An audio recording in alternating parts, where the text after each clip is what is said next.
তমা অন্ধ সেজে রাস্তায় বের হয়েছে। এমন সময় তমার সঙ্গে মিজান নামের এক লোকের ধাক্কা লাগে। ধাক্কা লেগে তমার হাতে লাঠিটা পড়ে যায়। সরি সরি, আসলে আমি দেখতে পাইনি। আসলে ভাইয়া, আমি চোখে দেখতে পাই না।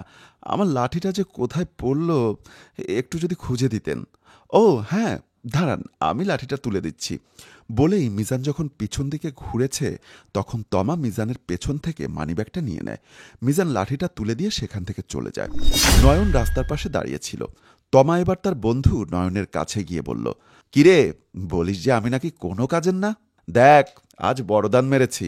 বড়দান মানে? কি এনেছিস দেখি? তমা একটা মানিব্যাগ বের করে নয়নের হাতে দেয়। নয়ন মানিব্যাগটা খুলে দেখে সেখানে অনেক টাকা। ওরে বাপরে, এখানে তো দেখছি অনেক টাকা। যাক, আজ তুই একটা কাজের কাজ করেছিস। চল দোস্ত, আজ দুজন মিলে পেট ভরে খাবো। বলেই দুজন সেখান থেকে চলে যায়। অন্য একদিন তমা আর নয়ন রাস্তায় দাঁড়িয়ে আছে। দোস্ত, আজ দেখে শুনে ভালো একটা দান মারতে হবে।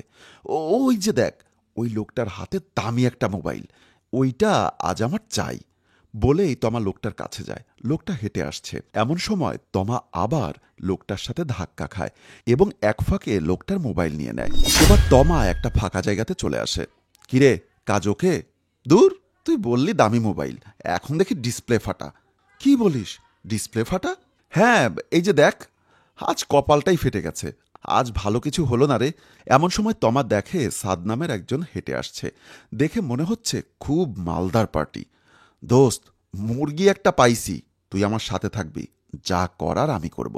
বলেই তমা তার কালো সানগ্লাসটা চোখে দিয়ে অন্ধের মতো হাঁটতে থাকে। তমা গিয়ে সাদের সাথে ধাক্কা খায়। ও সরি, ইটস ওকে। ভাইয়া, আমি চোখে দেখি না, অন্ধ।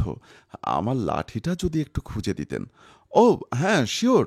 বলেই যখন লাঠিটা তুলতে যায়, তখন তোমার সুযোগ বুঝে সাদের মানিব্যাগটা নিয়ে নয়নের কাছে দিয়ে দেয়। নয়ন যখন সেখান থেকে চলে যেতে যায়, তখন সাদ নয়নের হাত চেপে ধরে। কি, কোথায় যাচ্ছ চান্দু? মানে, আপনি আমার হাত ধরেছেন কেন? কারণ আমার মানিব্যাগটা যে আপনার হাতে। সাদ এবার তমার দিকে তাকিয়ে বলে, আপনাদের এই চুরির ব্যবসাটা ধরার জন্য অনেক দিন ধরে ফলো করে আসছি। আপনারা কিভাবে পকেট মারেন সেটা তো এতদিনে আমরাও রপ্ত করে ফেলেছি। আপনাদের ধরার জন্যই তো এত আয়োজন। এর আগে যে দুজনের পকেট থেকে মানিব্যাগ আর মোবাইল নিয়েছিলেন, ওরাও আমাদেরই লোক ছিল। রাজন, মিজান, আপনারা এদিকে আসুন। ডাকতেই রাজন আর মিজান সিভিলে সাদের কাছে আসে। এদেরকে এক্ষুনি থানায় নিয়ে যান। জি স্যার। স্যার, আমাদের ভুল হয়ে গেছে, আর কখনো এমন করব না।